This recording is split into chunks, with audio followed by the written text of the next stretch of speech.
Kalau ini tadi kita sudah SOP, sudah sebelum akan operasi pemeriksaan ini, kita sudah ada komitmen dengan pihak Organda dan perusahaan bus.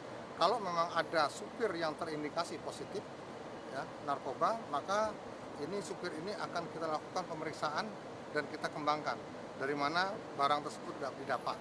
Kemudian kepada pihak pengusaha bis ini harus mendatangkan supir cadangan sampai datang. Kalau tidak datang ya kita nggak berangkatkan karena memang ini menyangkut nyawa orang sekian banyak di dalam bis itu.